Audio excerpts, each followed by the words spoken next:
1 year ago, I was waitressing in a taco shop in downtown Manhattan. I just got health insurance for the first time a month ago. This is not an elitist issue. This is a quality of life issue. You want to tell people that their concern and their desire for clean air and clean water is elitist? Tell that to the kids in the South Bronx, which are suffering from the highest rates of childhood asthma in the country. Tell that to the families in... That the two leading members, the quarterback, the two leading members of the socialist wing of the Democratic Party, the quarterback is Congresswoman Ocasio-Cortez. When a United States senator stands on the floor and says out loud what millions of Americans have been thinking for years, you pay attention. And today, Senator John Kennedy didn't just speak. He detonated a political truth bomb right in the heart of the Democratic Party. This moment exposes exactly who is calling the shots and why this shutdown showdown is happening in the first place. The shutdown melodrama continues. I love the smell of melodrama in the morning. It smells like the United States Senate. I said the other day that this shutdown is just further proof that human evolution is a slow process. This shutdown, what you're witnessing now, is just further proof of why it took human beings thousands of years to learn how to stand upright. This shutdown is bone deep, down to the marrow, stupid. Some shutdowns are based on policy. Some shutdowns are based on politics. Some shutdowns are based on a combination of both. This one is pure. It's pure as ivory snow. This shutdown is based on politics. Let me tell you what's going on. I believe in a two-party system, Mr. President. Why? Because two parties create competition. And competition makes all of us better. It does. The Democratic Party, the opposite of my party, the Republican Party, the Democratic Party is competing within itself right now. And there is a distinct wing of the Democratic Party that is winning that competition. If I wanted to use a pejorative expression, I would call it the loon wing of the party. The loon wing of the Democratic Party. Or you might call it the Bolshevik wing of the Democratic Party. I think a more accurate description is to call it the socialist wing of the Democratic Party. I think that's fair. Now, I'm not saying that all of my Democratic friends are socialists, but there is clearly a wing of the Democratic Party that can only be described accurately as the socialist wing of the party. And that party is in ascendancy. That party is in control. Now, my friend Senator Schumer is the leader of the Democrats in the United States Senate, and he, of course, has instructed his colleagues to vote to shut down government. And Senator Schumer has been criticized for that, and I understand. I don't agree with him. I think he made a mistake. But I don't think Senator Schumer is the leader of this effort. I don't. I think Senator Schumer, like many of his colleagues, would like to be loved by everybody in the party, and he would like to be loved by the socialist wing of his party. And I do think that's part of what is motivating this shutdown, and that's why I say it's all about politics. But I don't think Senator Schumer is the person in charge, because Senator Schumer is not the leader of the socialist wing of his party. Congresswoman Ocasio-Cortez is. She's running the show. It was no accident the other day the Congresswoman let it slip. She said, if you really want to negotiate an end of this shutdown, come see me. Come see me. And I think any fair-minded person has to look right now and say that the two leading members, the quarterback, the two leading members of the socialist wing of the Democratic Party, the quarterback is Congresswoman Ocasio-Cortez. Now, her substitute is Senator Bernie Sanders. But I think it's the Congresswoman who's calling these shots. Now, Mr. President, I don't hate anybody. I've said that repeatedly, and I mean it. I like all of my colleagues. I look for grace wherever I can find it. When I say my prayers, I do, every single time. I ask God, don't let me hate, because it's hard sometimes. It's hard up here. But I do. I say, God, don't let me hate. And I certainly don't hate Congresswoman Ocasio-Cortez. I want to make that very clear. She has the right to her opinion. She has the right to try to have the socialists take over the Democratic Party. That's the American way. Ironically, I think what she's doing is anti-American, but she has the right as an American to do it, so I don't hate her. But I judge her by her policy. She has her opinion, and I have mine. And I have to judge her candidly by her policy. Here is what the socialist wing of the Democratic Party, led by Congresswoman Ocasio-Cortez, has said to the American people and to the United States Congress and the Republicans in Congress. If you Republicans don't agree to make the federal government $1.5 trillion, not $1 million, not $1 billion, $1.5 trillion bigger, we're going to shut government down. Well, of course we said no. I'm not going to vote for that. My mother didn't raise a fool. And as I've said before, if she did, it was one of my brothers. I'm never going to vote for that. Now, where do I come up with this figure of $1.5 trillion? Well, the first thing that the socialists and Congresswoman Ocasio-Cortez is asking us to do is to repeal the health care reforms in the One Big Beautiful Bill. We just passed them. We just passed them. Here it is, Subtitle B, Health in the One Big Beautiful Bill. Now, we didn't cut Medicaid in the One Big Beautiful Bill. In fact, under our bill, Medicaid is going to increase 2% a year over the next 10 years.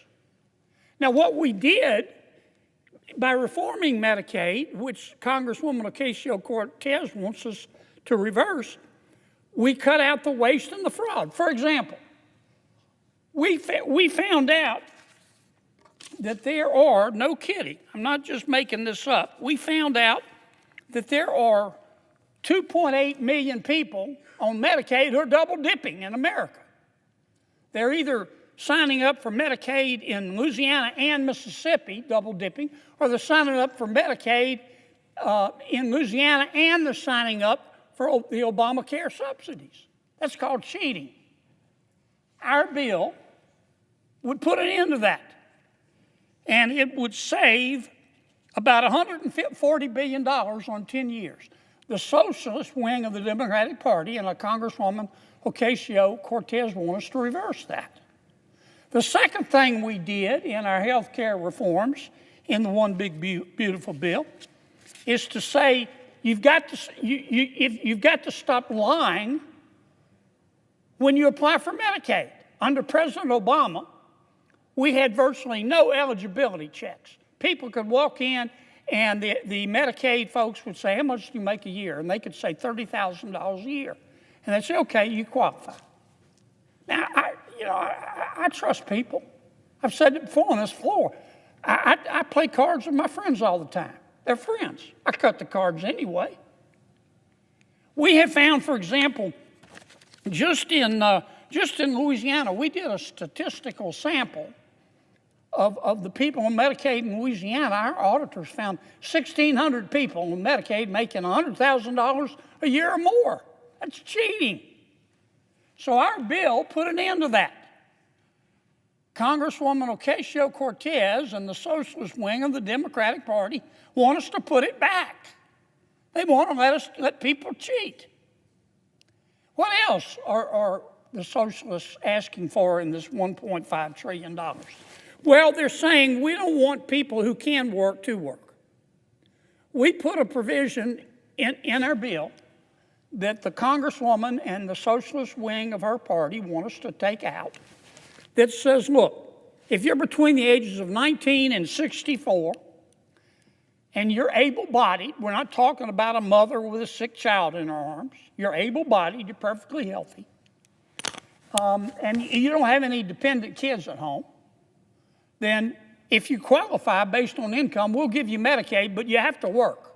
You have to work 20 hours a week or go to school 20 hours a week or do community service 20 hours a week, because the free enterprise system, jobs, have done more to lift people out of poverty than all the social programs put together.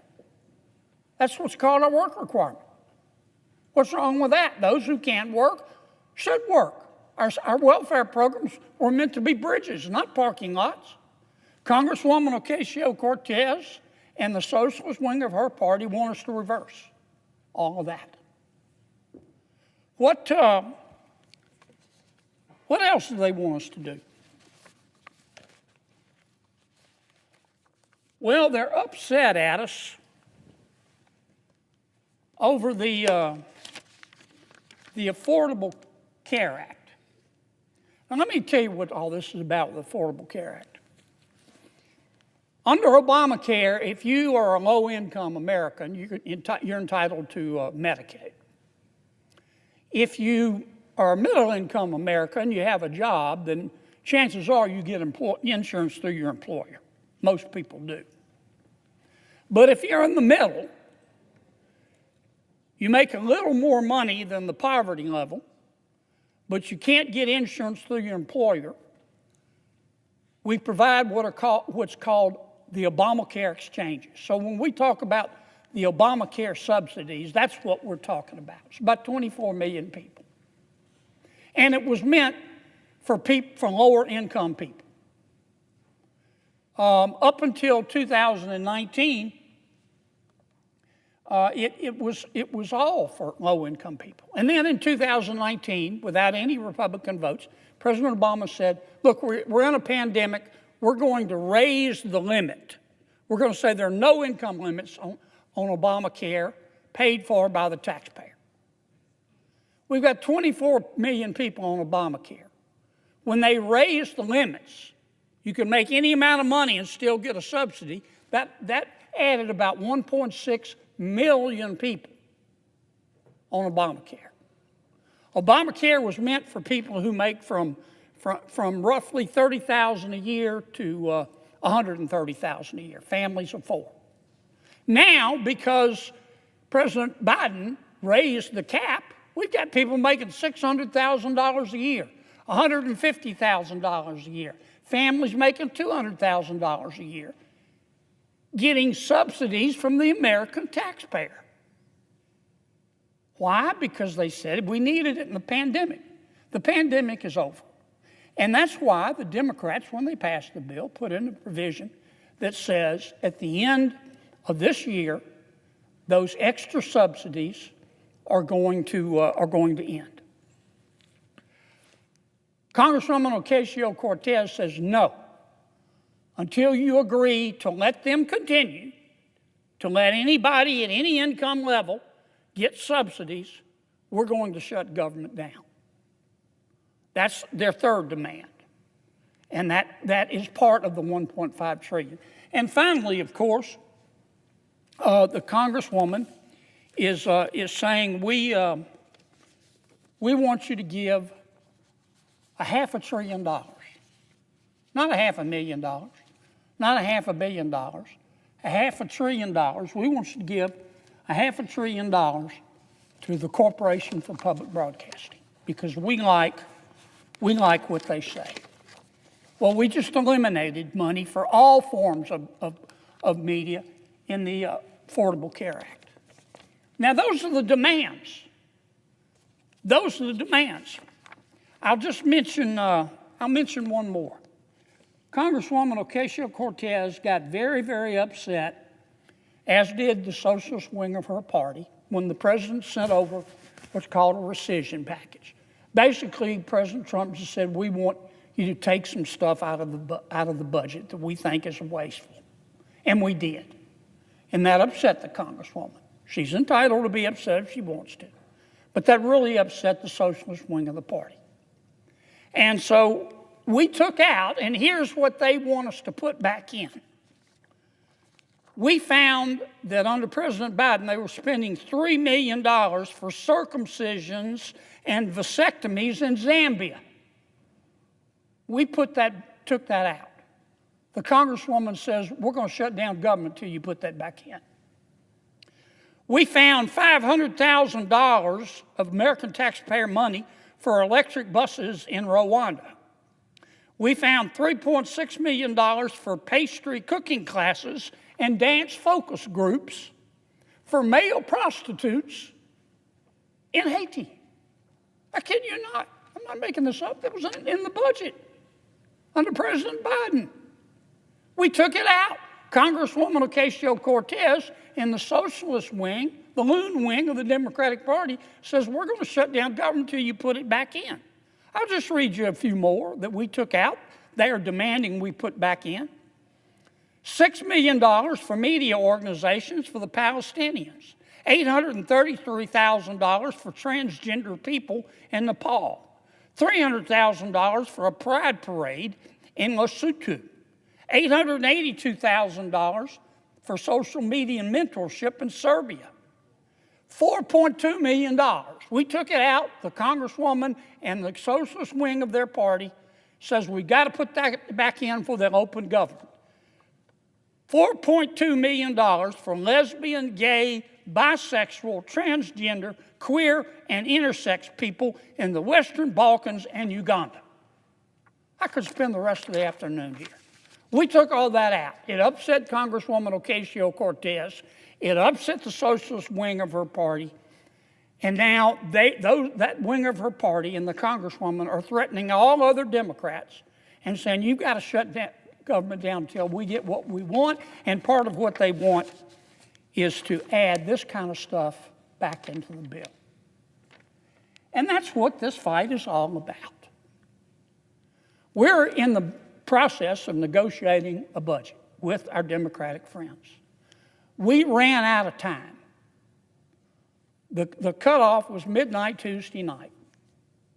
That's when the clock struck midnight and the budget ran out.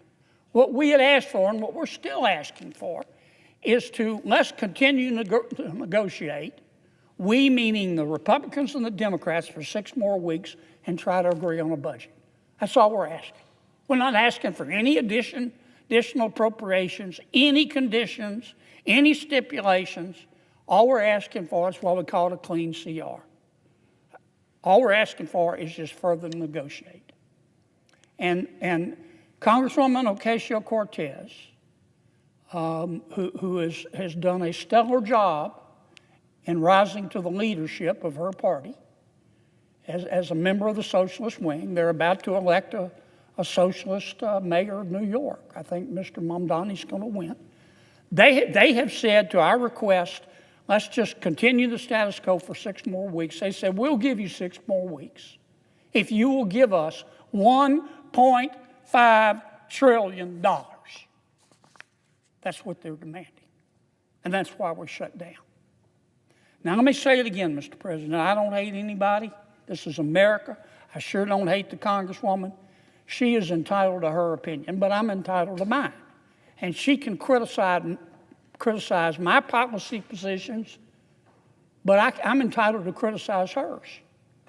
And I'm here to tell you, Mr. President, in front of God and country, based on her policy positions that she's demanding, based on her policy positions that she is demanding, that I just outlined, $1.5 trillion of pure, unadulterated spending porn. Based on that demand, based on her policy positions, the American people are looking at her and saying, this person has single-handedly put an end to dumb blonde jokes. Because that is the craziest thing I've ever heard. Based on her policy positions, $1.5 trillion of this kind of spending porn, the American people are looking at the Congresswoman and saying, with respect, she must be bilingual. She must speak English and stupid. And that's why we're not agreeing to it. Now, I know every one of my Democratic colleagues, and I know more than half of them know better. They know what we're asking for is reasonable.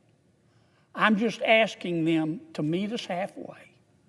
We're not asking for any additional provisions. They shouldn't ask for any additional provisions. And let us just open back up and continue to negotiate for 6 weeks. Don't be scared of the Congresswoman. Don't be scared of the socialist wing of your party. Welcome back to the channel. And before we get rolling, make sure you like this video, subscribe to the channel, and hit that notification bell so you never miss a moment the establishment wishes you wouldn't see.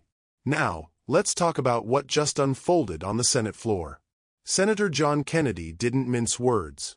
He called out what the media dances around every single day. He said the quiet part out loud. Alexandria Ocasio-Cortez isn't just a member of Congress. She is effectively running the Democratic Party's agenda. Not Schumer, not Pelosi, not any of the so-called leaders Democrats pretend to have. It's AOC pulling the strings, and Kennedy laid it out with surgical precision. He's right. This shutdown isn't about policy or national interest. It's political theater crafted by a faction of the Democratic Party that has become more radical, more extreme, and more reckless than anything we've seen before. Kennedy breaks down how AOC and the socialist wing of the party are demanding $1.5 trillion in new spending just to allow the government to reopen. That's not negotiation. That's extortion with taxpayer dollars. He points out the absurdity of wanting to reverse Medicaid reforms that simply stop fraud and abuse. He highlights how people making 6 figures or more are getting Obamacare subsidies meant for low-income Americans. He exposes wasteful foreign spending Democrats want restored, from bizarre programs overseas to $500 billion for public broadcasting. And none of it has anything to do with American families who are struggling right now. Kennedy's message is simple. Republicans asked for 6 more weeks to negotiate a clean, responsible budget. No gimmicks. No last-minute spending binges. Just time to do the job. And Democrats, led by AOC's ideological crusade, said no, unless they get every cent of their wish list. This is exactly why millions of Americans are fed up with Washington. One senator is calling out what the rest refuse to admit. The Democratic Party has been hijacked by its most extreme elements, and the country is paying the price for it. As a conservative patriot watching this unfold, it's refreshing to see someone with a spine stand up and tell the truth. Kennedy didn't attack AOC personally. He attacked her policies. He exposed her demands. He held a mirror up to a party that no longer hides who is really in charge. If Republicans cave on this, it sets a dangerous precedent. If they stand firm, it sends a clear message that the socialist takeover of the Democratic Party will not dictate national policy. So let me know in the comments. Do you think Senator Kennedy is right? And are you tired of watching a shutdown fueled by political games instead of American priorities? Make sure you like and subscribe so this message reaches more people who care about the truth.